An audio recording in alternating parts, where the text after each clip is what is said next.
It's Bellroy wallet review time.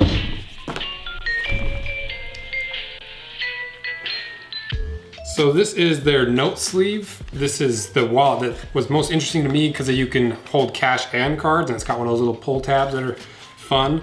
I got it in the teal leather, and on their site it is $89. So pretty pricey for a wallet, but I'm curious to see how good the leather is and how good it's built and just kind of the general feel for how the wallet is.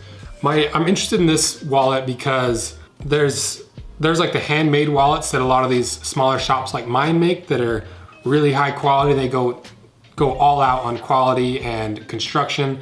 And then there's cheap wallets you can buy on like Amazon and like other just big name wallet companies. And then Bellroy, as far as I know, kind of sits in between. They're kind of this in-between company where they use really high quality stuff, or they claim to, and they're still a fairly large company that provides a lot of different products and options. Okay, so let's open this thing up and see what's inside. Pretty cool packaging. I like that, I'm jealous.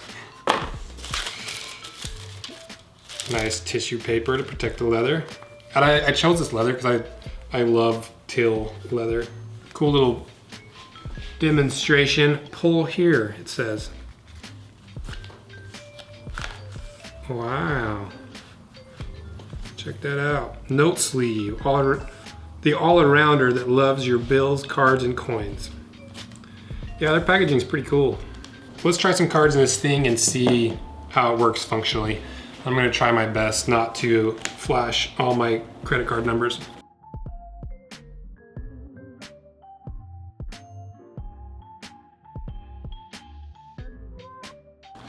I love these little pull tabs, they're so fun. I'm interested if anyone's used one of these wallets with like the pull tab. Does this ever wear out for you guys?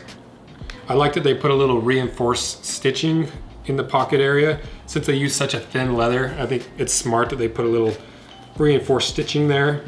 If you were using a little thicker leather, you might be able to get away without doing that, and it doesn't feel like a handmade wallet. It definitely has the feel of a mass-produced wallet. It's nicer leather. You can tell it's a little bit nicer leather, but it's still got that like, I don't know, fabric-y, flimsy feel to it. I think it's a pretty cool designed wallet. I like it. I like the colors too. After a little more digging into their website, I found their leather breakdown stuff. So they use a bunch of different types of leather. This leather in particular is their dress leather. It's a semi-aniline leather. If you don't know what that is, refer to the leather quality video. It's pretty decent leather.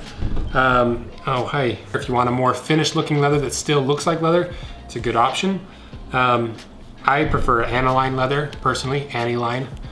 I like the natural look, but for a nice professional looking finished leather, semi-aniline is a nice leather.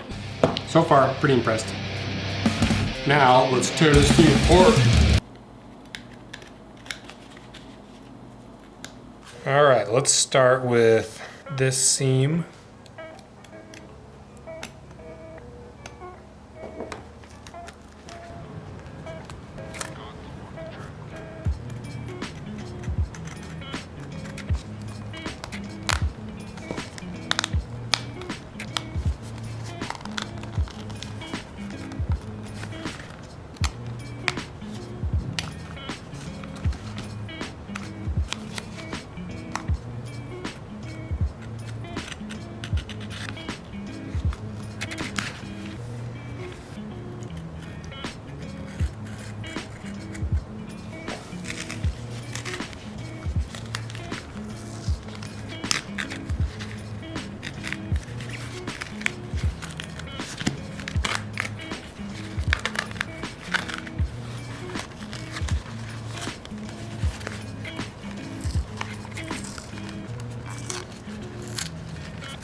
Okay, that took a lot longer than I thought, and I'm actually pretty impressed. There's some things I like and some things I don't like, but There is so much in this wallet. There's like 100 layers. I was thinking it was like leather and a few layers of fabric, but there's like 15 different pieces of this thing, and like there's tons of glue, there's tons of stitching.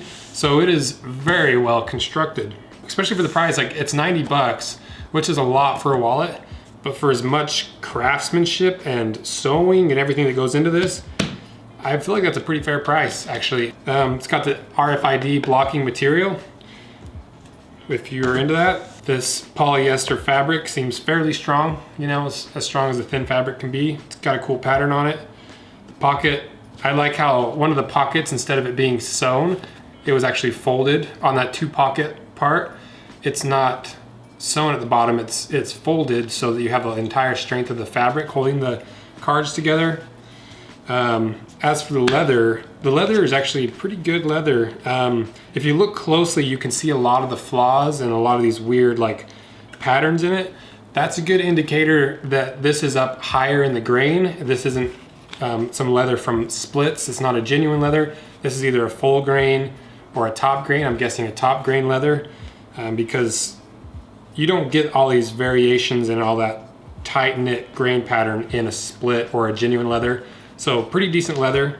The one thing I don't like about it is that as that rolled edge around the corners, it looks cool, and it's not gonna, if it wears through, if that like starts to wear through because it's so stinking thin, it's less than 0.5 millimeter thick, so like 0.4 millimeter.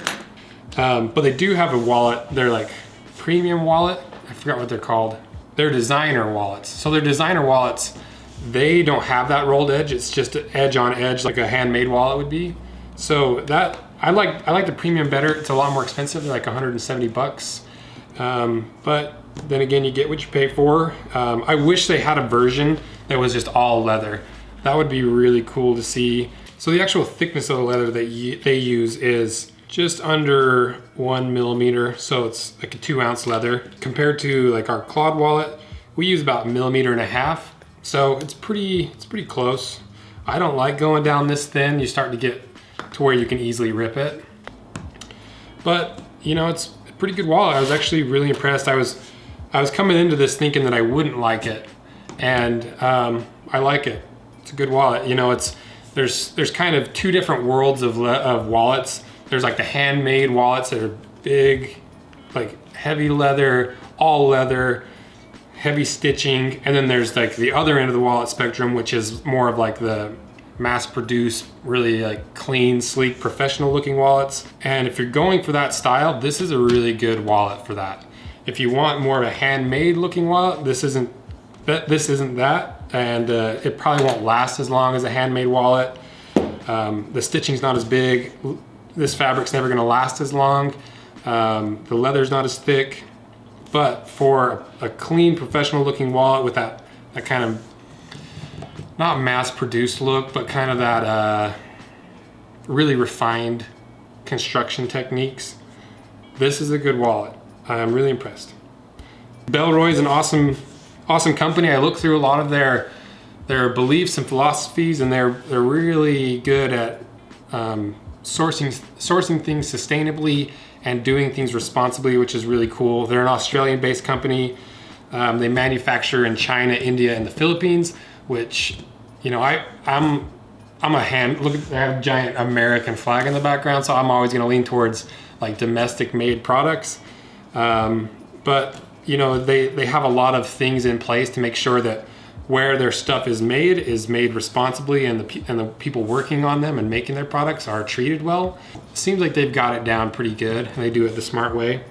Yeah, let me know if you guys like this video. If you want me to do some more of these videos, it's 100% dependent on you guys and your support. So if you want me to do more of these videos, support this video and support my channel, because it's the only way I can do these is with your support.